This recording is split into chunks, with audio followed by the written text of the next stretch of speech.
Hey, good morning, everyone. Well, hopefully we've got some people with us and that we're not just talking to an empty room.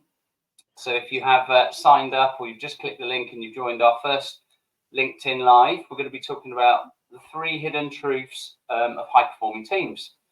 So I've been posting on this topic, and Elevate have been posting for a number of weeks now. So if you've been engaging with our posts, and some have, then thank you very much. We do encourage people to engage in this post. So you'll be able to see on our LinkedIn feed, you can add a comment. We can't chat with you through this video, but we can chat to you on our LinkedIn feed. So encourage you to do so. And if you do, we'll reply on the actual post itself. So welcome to our session. We're going to be talking for about 30 minutes or so, maybe a little bit more, see how we get on. And before we do that, I think it'll be worth doing some introductions. So I'm going to let Rob do an introduction, then I'll take us through the first part of the session. So good morning, everybody. I'm Rob, one of the partners at Elevate, and really excited actually to be doing our first LinkedIn Live because it's a new platform and a new way of doing things for us. So as Lee said, any comments you want to make or any feedback you have for us would be super open to it. And hopefully going to find the next half an hour or so really useful as well. So Lee, back to you. Thank you. So I'm Lee Jones, and I'm going to take you through the first part of the session, and going to engage and chat to each other to make it as interactive as possible. And we've got some reflection time at the end that Rob's going to take you through. So the topic is the 3 hidden truths of high-performing teams. And really, to kind of set a kind of subtone to this, what is it all about? So we want to have a look at some organizations, both out in the public domain that you'll be aware of, and some organizations that we've worked with, where we want to have a look at the connection between the culture in the organization and the organization's commercial success. So I don't think there'd be many people that don't understand or don't believe that a good culture can lead to good organizational commercial success, and also vice versa, that there's many great successful organizations out there that probably don't have a great culture too. Now, that's not always going to be the case, but I think, where you see good brands with sustained commercial success and people that are there for the long term and continue to grow their business, usually those two things go hand in hand. But the thing is, do we know why? Do you know why? What is it that we think that we've got to do to get that outcome of having a high-performing business? Now, you might be in an organization yourself right now, you might not be, but you might work with organizations, and it will be really interesting for you to reflect and see in the LinkedIn, in the post, what you think the reason is why some of these organizations continue to grow and continue to have great success. So let's get into that topic. But I think first of all, what I need to do is I just need to introduce Elevate, who we are. Some of you on here do know who we are because some of our customers that you might see down the bottom of the page are with us. So thank you for that. And what I wanted to do then is just to introduce ourselves. We're learning experts, so we'll be classed as a learning business. We like to think that we are performance focused.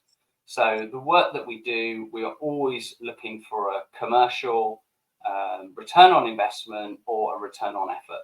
So what that means is that with any learning initiatives that we're doing, we're always looking for a performance outcome. We're always looking for something to change, whether that be behavior or business success. So you typically find us delivering in a business one of these things across the middle. So whether it's leadership, management development, customer experience, we do a lot of business partnering work. So working with organizations to face out into the commercial parts of the business and support and provide great centers of expertise. Or maybe we're actually working with the sales team out talking to consumers, or maybe delivering change. So there's a number of different things that we do in the learning space. And we've been doing this for over 20 years now as a group of people. And hopefully you have had an experience of our LinkedIn posts, or maybe you've worked with us and you might know a bit more about us, but you certainly will do by the end of this session. So let's have a look at the topic then. Let's get into it. So to do this, I have been thinking about some organizations that we think have got really good commercial success, but also might be quite well known for their culture. And if you use ChatGPT and just type that in, you'll get Google, Zappos, Netflix, Southwest Airlines in the US is an organization that I'm sure many of you have heard of before. They've got quite a lot of viral videos of how they drive great customer interaction. So Salesforce, pretty much biggest platform on the planet. Toyota, Apple, Starbucks, Unilever, Microsoft. So all quite well-known organizations. And that's what ChatGPT will tell you if you ask it the connection between culture and commercial success. So you might have your own list of companies that you think do that, but I'm going to take the top three. I'm going to take the top three. I'm going to have a little look at some of the reasons why they're recognized for having a great culture. And also, let's have a look at their commercial success. Let's have a look at what they're doing. So Google, and I did post on this just over a week ago now. So you might have seen this slide already, but for those that haven't, I'll go through it and I'll just pull out a couple of key things. So just jump to the bottom and have a look at the revenue of Google. I mean, in the 10 years from 2014 to 2024, grown from 66 billion to 318 billion. Now that's quite a significant period of growth. And, Google didn't start in 2014 either. So to accelerate that amount of growth in the last 10 years is absolutely phenomenal. And as we know, Google have acquired lots of businesses and they have ventured into new areas and pretty much deliver a lot of our digital services now that are web-based. But great growth. So what are they doing internally? Okay, so they've made Fortune's 100 best companies to work for, and they're in best places to work, Glassdoor. But if you have a little look at some of the other things they're doing, I mean, they've covered a lot of basis in terms of employee engagement, incentive, and experience. So they've got a lot of initiatives that look after their employees. They've got a huge focus on diversity, so it's quite well known that they've entered and won quite a lot of awards for diversity over the last 10 years. So attracting, retaining, and growing talent. They've got quite a flat organizational structure. So if you can make that work, that quite often is deemed something that helps towards creating a great environment for people to feel that they're part of the business. But they're quite quirky and well known for some of the things that happen in their offices and the way that they talk about their people. So, for example, they talk about nooglers, and noogler is a brand new person to Google, and they do quite a lot of fun activities to join them into the business, get them feeling part of it, and quite a lot of fun incentives around their nooglers and keeping them retained. One of the key things that Google are known for, and this has always fascinated me, is that they've always given their employees time to focus on personal projects. And they used to call them innovation days. And what Google always used to say was that the most amount of business and innovation and ideas came out of those innovation days. And isn't that interesting that employees are given time to focus on personal projects, yet what they do quite often is either bring those personal projects for Google's, for Google to see and for Google's benefit, or quite often might focus on something that improves the business product offering to the market. So, you could be skeptical and think that you give people time during their working hours to focus on personal projects, that actually you might lose your productivity and efficiency in that time. And that's not the case in Google's eyes. So Google, a brand we all know. I'm sure we've heard of this brand before. So whilst it's not so mainstream in the UK, not necessarily that you'll be just in the UK watching this, but Zappos in America, well known for their employee culture and commercial success. So let's have a quick look at it. 2010, estimated to be around 1 billion. That was their revenue. Several billion in 2020. So actually didn't grow that much in that 10-year period, yet whilst we're getting quite a lot of recognition in the customer space. So well known for being very customer centric. But what they have done is grown significantly in the last 4 years, up to around 88.8 million. So incredible growth in the last 4 years, and they have diversified and had a greater online presence. So probably no surprise that they've got a bigger reach in their customer base. But so you might have heard of Zappos. There's a well-known story that a senior member of the Zappos team was out for dinner with some friends. They said, "Do you know, the culture's so good in my organisation, they're so customer centric that if you phoned Zappos, who is a shoe company, and asked them to order you a pizza, they'll order you a pizza." And they actually tried it while they were out for dinner, and that's exactly what happened. And so that's known as the pizza test. And question would be, would your organisation pass that pizza test? So what does Zappos do? They do things like invite the first member of staff to arrive at the boardroom each month to attend their board meetings. They have a very, very employee-centric approach. So everything is about volunteer days, transparency of communication. They celebrate diversity massively. So they put a lot of energy in making sure that people can show up to work and be their authentic selves. So if you've not heard of Zappos before, go and check them out. And then Netflix. I'm gonna finish on Netflix, and Netflix is an organisation that fascinates me. There's a few things that fascinate me about Netflix. They are incredibly well known. Obviously, they've arrived in our living rooms in some force in the last few years. The TV offering that they've got in many languages and across many countries is incredible. I actually had the pleasure of meeting some members of the Netflix team when I was at an event last week, and all three of them just raved about the culture. What's really interesting is if you look at their revenue growth, so 2.1 billion in 2010 to 2020 was 25 billion. And they have grown. They slowed a little bit of growth. So most of the growth went through that sort of 10-year period, slowed a little bit. But I think what they've done is they've expanded their operations. So they've landed a lot more offices in cities and countries around the world. So they have put a lot of expense into their business and trying to grow the business through presence, through offering, and increasing their product space. Yet still delivering significant revenue improvement. Now, Netflix, if you haven't heard of it, they've got something called the Netflix Culture Memo. This was made aware to me last week. Go and have a look at it. It's fascinating because while some of the businesses we've just talked about is around being employee-centric and talking about incentives, what Netflix have done is set a really, really clear standard for behavior and leadership.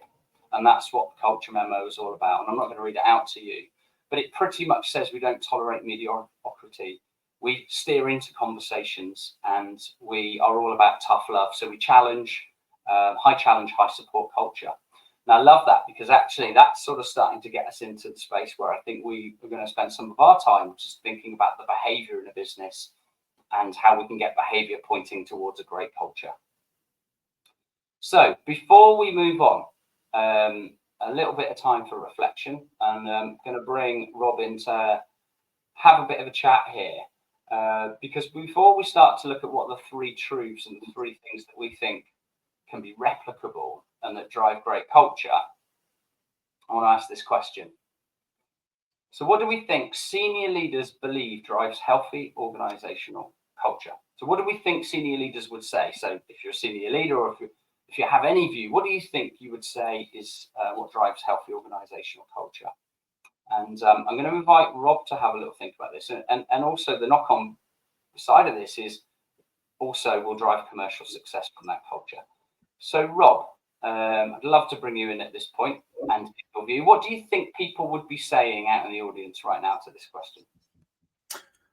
Well, I'm conscious some of our audience are existing customers, so we'll probably know the answer to some of these questions, but for those that don't, I mean, we work with a lot of organisations across the FTSE 250 and internationally, and I guess it's always a surprise how often you have conversations with senior leaders that go, "We've got a great workplace culture here. I mean, we've invested heavily in our office environment.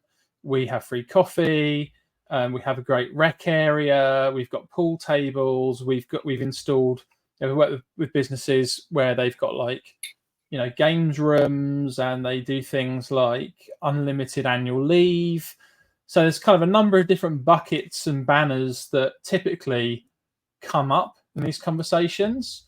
Those that are kind of well versed in kind of the signatures of kind of culture, there's various surveys they run where they look at 150 different cultural indicators.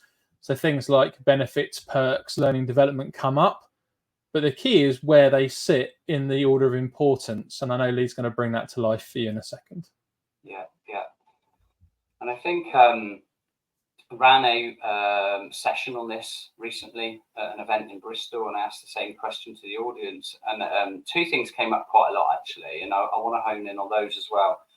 So I think the thing around some of the things you talked about, so employee incentives, looking after your employee in terms of remuneration and package, I think that is a hygiene factor. So I think, you have to do that. It's got to be part of a high performing culture, yes, but actually it should just be part of organization. You're with them for most of your hours that you're awake in a day, and you're with an organization typically for a large part of your life. So it kind of feels right that you should just be looked after in terms of those things. It's almost basic need for me.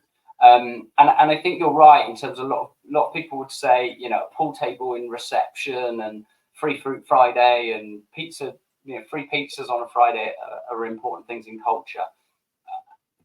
I think they can help, and I think they can be small contributors. But one of the things that I'm going to say there is I don't think that's the answer. I don't think you can just implement those things. I think there's organisations that might implement those things and think, well, I haven't got a high performing culture yet. I think there's probably, if you think about, I use the example of 150 cultural indicators, and that's an MIT Sloan metric, so it's not one of ours. But if you're talking about, for example, well-being, which is a hot topic for organizations right now, what does that mean? So well-being could be we have a well-being policy. Well-being could be we give employees some paid leave in order to reflect the fact they may have stressful times, so they have additional paid leave. So it's almost falling under the policy and perk banner. But actually, when you drill into the things that really make a difference, part of well-being can very well be things like respect, as in being, the respect you show your employees that makes them feel psychologically safe. So there's some of the nuances and subtleties around what these things mean as well, I think we'll unpick later. Yeah, I agree. And, focusing on well-being and making sure that there's a mental wellness to our employees as well as a physical wellness. In some cases, some businesses obviously more site and field-based than others. It's hugely important. It's the right thing to do by people. I'm going to take a little bit of a deep dive into what I think are three things that can accelerate your culture, probably quicker than a lot of things that people might think, such as the incentives, the benefits, the free fruit Friday and things like that. So ran this session the other week, and the amount of people that said purpose and values, and I'm going to just focus in on that statement for a moment, because a lot of people tie purpose and values together. And I find that quite fascinating, and quite controversially, I'm not sure I agree. And the view would be this, or my feelings on that topic is this: purpose is hugely important to culture and to the employees and how they feel in that business. And actually work with a lot of organizations where they kind of almost forgotten their purpose, and the culture's not been good. And actually, when you get into the nub of it, people are so concerned with the transactional part of the job, they've almost forgotten why they're there. And so, there's a lot of places like housing benefits and charities that have seen really bad cultures, and you think, wow, you've got the most amazing purpose. But I think the challenge there is a purpose is nothing unless the leaders can keep connecting people to that purpose and reminding people. Yeah. But the bit that I'm going to controversially kind of talk about now is when people say culture's about values. And I think I've got a bit of a controversial view on this. Values are important, but there's a lot of businesses that we've worked with, I think we know, where they focus too much on the values. And the thing with values is, have you ever walked into a business and seen values on the wall that are ill behavior, poor behaviors, treating people terribly? No. So really, they all pretty much say the same thing. So whether I talk about a tenant or a customer, or whether I talk about care or empathy, they're kind of words that there or thereabouts can mean some of the same things. And so have a belief that values are really important. You should connect people to the values, because that's the way that we say that we operate around here. But here's the first kind of myth and first truth. First truth is it's not all about your values. And I suppose what I mean by this is organizations can tend to spend a lot of time trying to get the words right, spending months voting, sending out surveys, procrastinating on words. And actually, it doesn't make that much of a difference. As long as you've got some pretty decent values, they're memorable, and you connect them to what you're doing at all times in your communications and what you're doing. The key thing is actually the behaviors are more important. The values are just words. The behaviors are important. And I can think of a housing association that we worked with where we spent nearly 3 months using 36 people's time, the most senior people in the business, procrastinating on the design of the values and the words. And for me, what I find shocking there is that is taking them away from doing the hard yards of changing culture. Those 36 people could have been out in the business with fantastic behaviors, leading people, role modeling, and making a change in that time. And that would have had a lot more impact on the decision to change certain words to other words. So the message here, and it's a quick message, is stop making your values the answer to everything. Get them written down, get a few people to agree on them, maybe invite some people from the business, write them down, move on, and then move to the more important thing, which is behaviors. And actually that takes us straight into the second truth. So we're going to get right onto business. And the second truth that we believe drives a healthy organizational culture, and actually disruptively, what I'm going to say here is team climate eats company culture for breakfast. So that's our next truth. And to explain exactly what we mean by that, I'm going to show you a slide. I'm going to read something out. I'm going to read out this quote here by Juice Minar, which says, "A local team culture matters much more than company culture does, simply because the overall company culture is way too abstract and way too vague. Local team culture, however, is real, is tangible. It's our day-to-day work, both in the work we do and in the interactions with our direct colleagues, our teammates with whom we do most of our work." So we believe that that's called team climate. And so we think that team climate is much more important than organizational culture. So how many times have you sat in a business that's supposed to have a really great culture and you've not felt the same? Yet there's other people in that business that might feel that it is a great culture. And if you've got a global business or even just a UK business that's got office, site, field workers, how could you possibly all feel exactly the same about the organization that you work for? It's just not possible. Culture is it's the sum of all parts. So the truth is that as an individual, as an employee in a business, what I really feel is the climate around me within my team and that's cast by my leader. And then we've got all these little climates scattered around the business, and those climates together make the culture. And that's the general feel around here. But let's just dig a little bit deeper into that and look at some of these statistics. So the first statistic is the most powerful. So 75% of people cited the number one reason they leave their job is because of a bad boss. So it doesn't matter what the culture's like.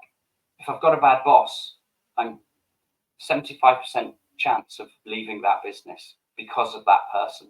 So that person has a huge impact on me, but not just that person, but the team around me as well. So 54% of employees say a strong sense of community. So that's your great co-workers, celebrating milestones, a common mission, kept them at a company longer than was in their best interest. So, that typically is felt at a team level, not an organizational level. I don't usually get a sense of community from 36,000 people, but I do get a sense of community for the people around me. And that might be my direct team and a few others, and it might be some teams around me, but it's more on a local level than it is a large scale. And then the last one, so 86% of employees cite lack of collaboration or ineffective communication. Communication doesn't happen through a all hands email or a CEO message. It happens day to day through the manager, happens day to day through the words that get brought around in the team. Collaboration happens at a team level and an intra-team level. So again, brought down onto a real local level there. So we've got some statistics to back us up. And so if that's to be the truth, that we feel team climate is a bigger barometer of the culture, it's our personal culture rather than organizational culture, then what is it that we can do to drive that great team climate? So we think there's 10 things. And we believe, and we've seen time and time again, that if you can get leaders to demonstrate these things as leadership behaviors, then you tend to create a great team climate below. And I suppose before any of you that are on the live say, well, I'm not a leader, so this doesn't apply to me, we are all influence of people around us. So this isn't just a leader responsibility. You don't get out of it that easy. So, we might be longer tenure than someone that's just started in our team. We have certain people that have more of an influence on people around us. We've got always the opportunity to demonstrate behavior that helps to create a good climate around us. So let's have a look at some of these things. And you're going to get an opportunity to watch a recording again. And we can get you a document, which we've got these things in. So if you want the document, if you want our team climate document, pop something in the comments and we'll get it to you. But the 10 things then, make meaning. And we talked about communication just a moment ago. To make meaning for people, and this comes back to the purpose that we talked about earlier, that's not about sending a PowerPoint deck saying we've got a new strategy. Great leaders connect people to the compelling reason we do things on a daily basis. And to communicate change and to really get people to understand the connection of what's going on in the business to their daily work and why they show up and what motivates them is leaders that connect people and make meaning for them. You've got to have psychological safety. If you don't have psychological safety, we know that people don't bring their authentic selves to work. They shut down, they hide, we don't get discretionary effort, we don't get innovation. And we don't get great teamwork and people looking after their colleagues. So leaders need to create that psychological safety, and there's a number of things that they can do to drive that. But top line, creating psychological safety is one of the most important things. Leaders that focus on developing others, so looking at how they support their people, and developing others isn't just sending them on a training course, it's about strong, good, valuable feedback and being able to coach them to be their best. Just drop down to the left is people that own their own performance and encourage people around them to fulfill their potential. Great leaders or hallmarks of a positive team climate are people that contain change, take challenging situations and help people overcome complexity, checking in with people constantly and helping them to understand change and to be less fearful and to be able to work with it and to be able to move on at times of anxiety and fear. Just dropping down onto the right hand side, giving permission. So giving permission, we're going to put a little bit of a caveat on this. Giving permission and autonomy is not just about saying, I give you permission. And you can't just say, I give you permission. It's giving permission is about knowing when to act, when sometimes we're sat in a shade of grey. Things aren't black and white. It's not process. Do I do the right thing by this customer? Should I go and try and tackle this business problem?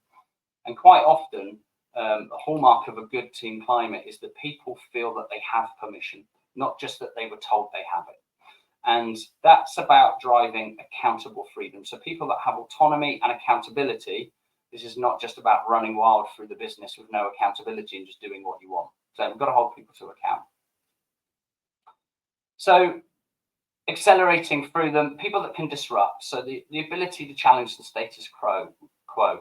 We've got to build trust, act of integrity, show the right intent.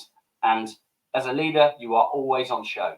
So if you don't act with integrity and transparency, then you're going to get found out. Humility is a huge part of that as well.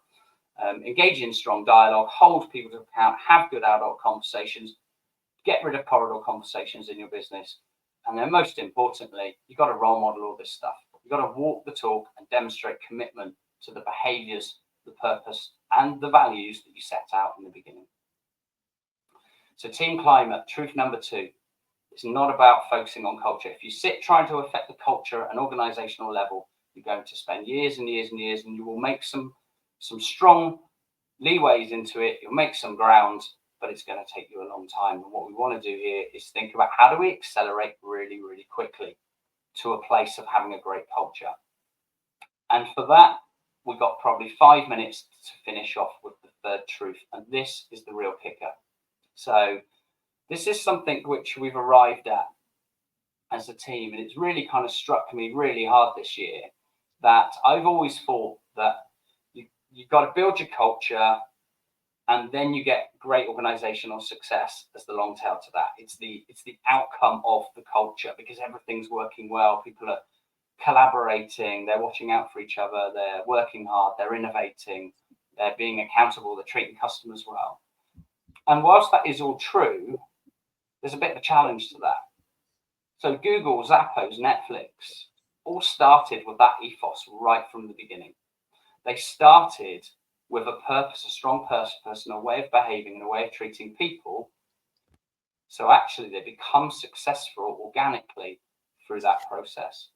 Now the challenge is, what if you're sat in a business that doesn't have a great culture or lots of great team climates today? How do you fix it? Because it will take you 5, 6, 7, 10, 15 years to have a dramatic impact if you go at employee first and some of the things that we talked about. So here's the kicker. And this is the real way in which you can get great team climate, organizational performance, commercial success right now. So I've got my slide up. Is to focus on the things that drive performance. So what does that mean? So it's about looking at driving performance first, not driving culture first. So if I give you a couple of case studies, I'm going to show you exactly what I mean. So we started to notice that we've been asked to improve performance, as I've stated earlier, about what Elevate do. It might be customer outcomes, so it might be to help drive customer centricity. It might be to drive an increase in sales performance. It might be to help leaders deliver change. But whenever we've gone in to look at driving a performance outcome, so a return on investment initiative, what we have found is that the culture has changed as an effect of increasing performance. And let's show you how. So this is a case study. Shared this one on LinkedIn this week. So this was one that I personally worked on and was very invested in for a number of years. And we were asked to look at sales performance for inductees. So a 2-day sales program, which then ended up rolling out to the whole design consultant workforce within Wick's kitchen and bathroom division. And I'm just going to jump straight to the numbers. So this was a sales program delivering a sales blueprint, sales mindsets, sales skills. In 18 months, it was a £67 million uplift in turnover, which resulted in just over a 6,000% return on investment. So how many learning initiatives have you seen a 6,000% return on investment? Now, there was also an increased speed to value, so increased speed to competence of 4 months rather than 8 months. So we've got people there quicker, more efficiently. An average order value increase by £1,000. That's quite significant for a kitchen when there's everything from entry price kitchens to high value kitchens. But here's the thing, while delivering a £67 million uplift in performance, have a look at the attrition numbers for the organisation. Attrition fell from 33% to 8% in the time that we delivered that programme. So just reflect on that for a moment. What initiatives have you put in place in your business to get a reduction from 33% to 8% on company employee attrition? I'm going to show exactly why that was in a moment. Here's the second case study. So myself and my colleague Carl, we were heavily invested in this program for a number of years. We worked with Anglian Water. They were number 7th on the Ofwat SIM ranking table at the time, out of about what was 21 water companies. And they wanted to get from 7th to number 1. And we did just that, or they did that, and we did that with them.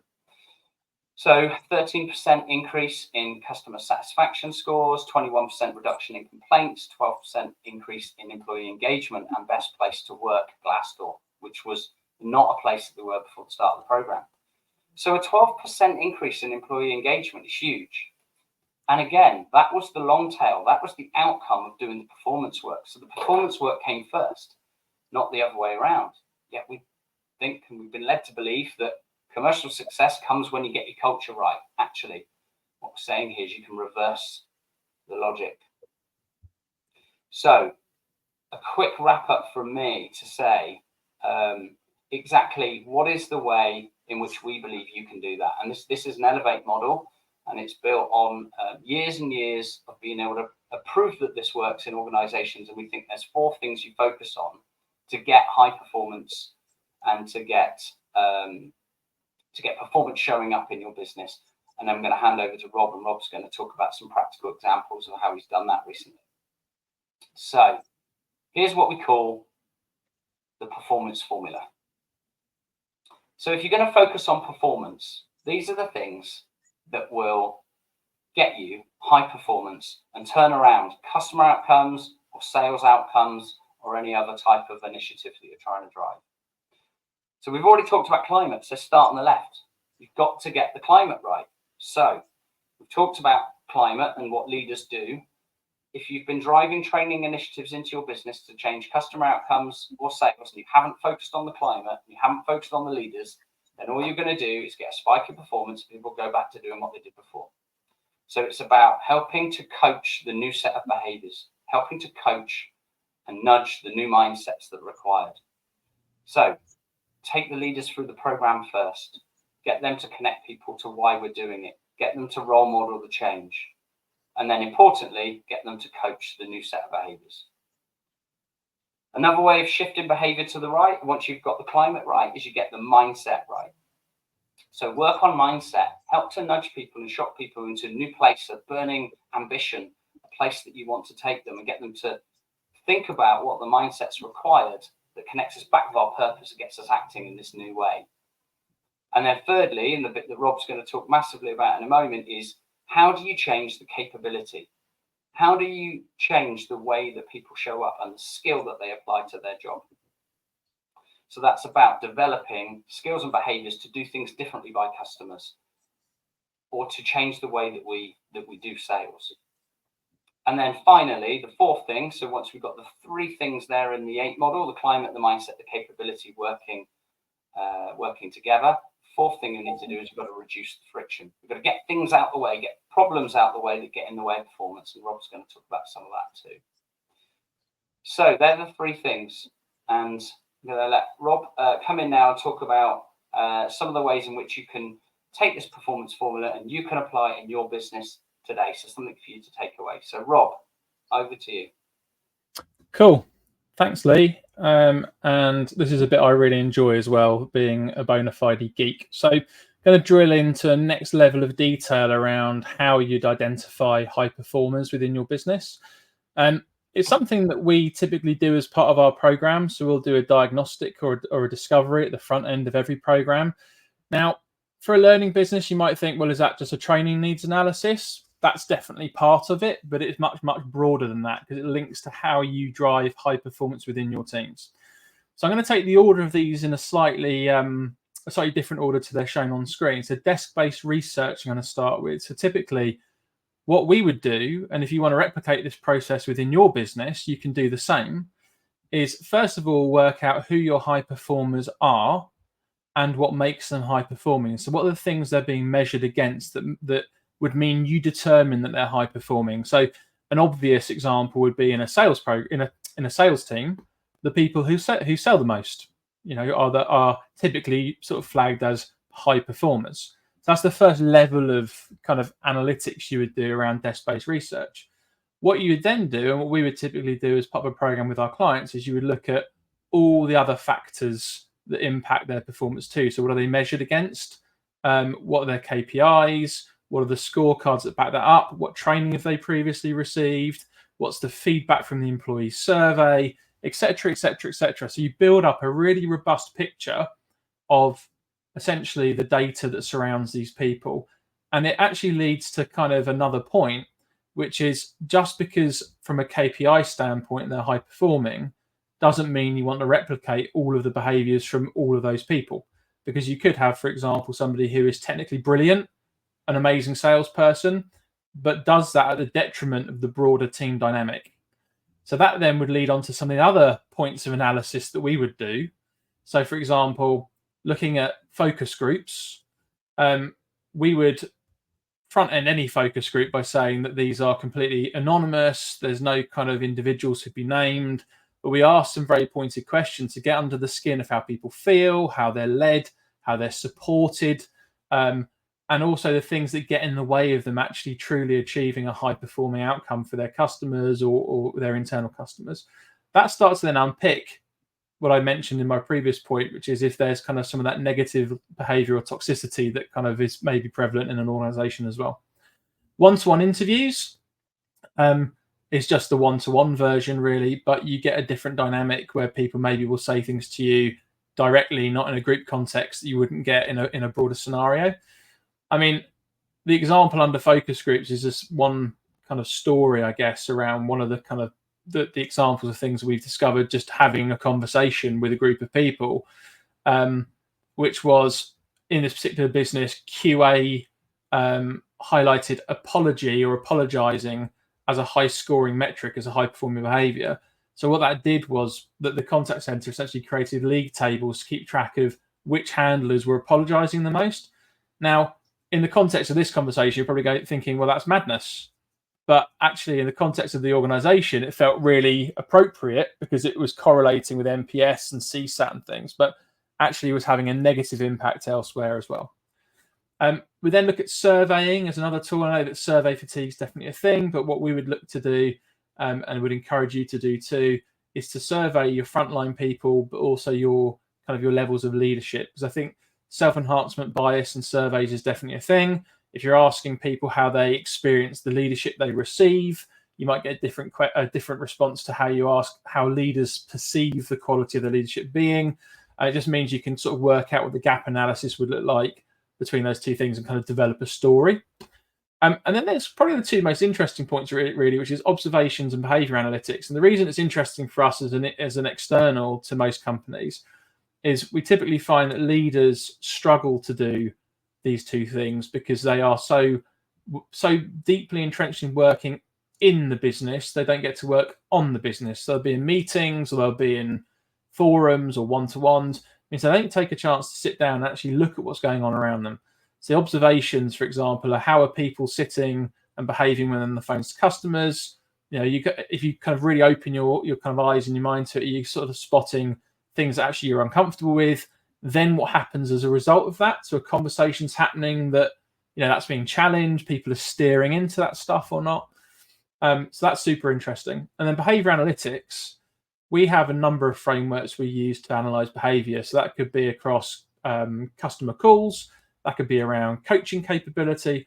Basically, we apply like a scientific lens to looking for the behaviors we typically see as high performing across a breadth of organizations.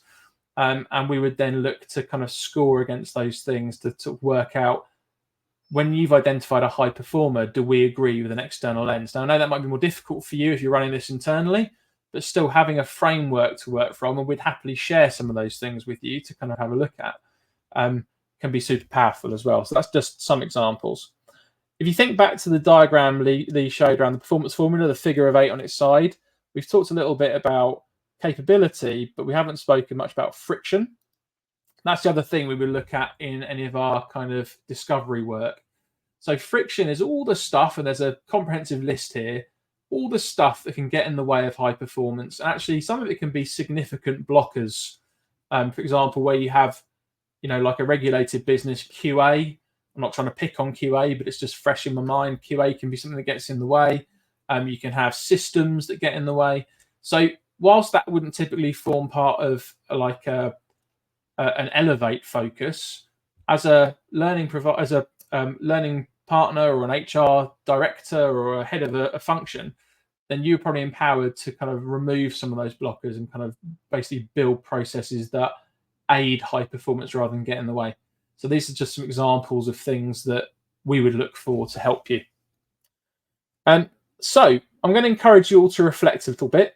Hopefully you found that thought-provoking and interesting. And I think, as Lee and I have said throughout, we have an abundance mindset. So we're happy to share any of our thinking, any of our frameworks. This isn't about trying to sell you something. This is about trying to just get our message out there and get our thinking out there. So I'd encourage you to think about, one, what could your team be doing differently? It's almost that magic one question. If you could kind of change something about your team, what would it be and why? What benefits would this bring is the second question. Who's doing this already? So do you have any role models that you can kind of lift and shift some best practice from, either within your organization or just that you know of, from previous roles or previous lives? And then what's their mindset, their capability, and their climate like? So what are the things specifically you're looking to replicate? So I'd encourage you all to think about that. And again, we'd love you to drop some comments in the LinkedIn chat. If you're watching this on replay, then obviously we'll pick those up too. So Lee, I'll pass back to you for the finale. Thanks, Rob. And that question there, there's a great point of who is doing this already. And I think sometimes when we listen to calls or when we think we've profiled good customer experience or sales experience or sales performance, we think that we got the answer.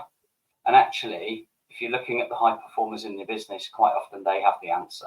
So, someone said to me recently, yeah, but we can't bring Elevate in. We don't have your frameworks. We can't use your observation frameworks, which is your secret. And I said, yeah, but I said, you're in the water industry. I said, do you measure in your quality framework? I said, do you measure personable and polite? And do you measure using the customer's name? They said, yes, we mark people down if they don't. I said, I can tell you now, that's not the answer. So you listen to your CSAT 1s and you listen to your CSAT 10s, and they will both be using personable and polite. It's not the differentiator. The differentiator is where you see it in your CSAT 10s and you don't see it in your CSAT 1s. And it's not those things. Those things are hygiene factors. But quite often, a lot of businesses are marking people down for the stuff that makes zero difference. So look at your high performers, listen to them, listen to your low performers, and spot what it is that's different. And it's not that hard. But I don't think people do that. I don't think they do the comparison to poor performance to high performance. So thank you, Rob. Thanks for going through those things. And like Rob said, we're happy to share. We're going to share this recording. We're going to share our article on team climate, and we can share these slides. You just got to ask for them. So let's just recap then. What are the 3 truths? And let's finish up. And thank you for sticking with us for nearly 50 minutes. So the 3 things that we said, the 3 truths to high-performing organizations or teams. It's not all about values. Values are important, but it's not all about values. And it comes up time and time again that people think that great culture is about values. It's not. It's about behavior. And behavior can be from leaders, and it can also be on the front line talking to customers. So when it's about leaders, team climate eats company culture for breakfast. So team climate is much more important than organizational culture. So you might think, well, hang on, so what? Okay, that makes sense. But how does that help me? If you're trying to just put initiatives in across the business to change the culture, you're going to dent it. You're not going to make a significant step change. Focusing on what the leaders do will make a significant step change. And then third thing, don't wait for performance to change as a result of the long tail of fixing your culture. Because if that takes you 5 years, I don't think your shareholders have got that long to wait. So what you do need to do is go out and look at where is the opportunity, what's the commercial opportunity to improve performance, and do the things that Rob said.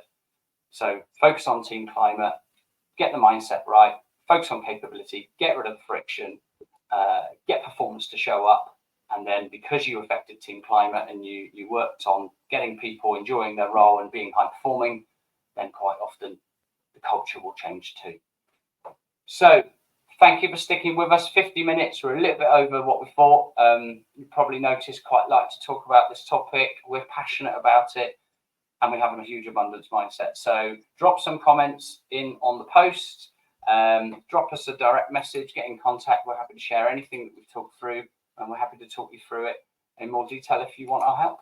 So hope you've enjoyed your time with us, if you have stayed till the end, and we'll speak to you soon. Thank you very much.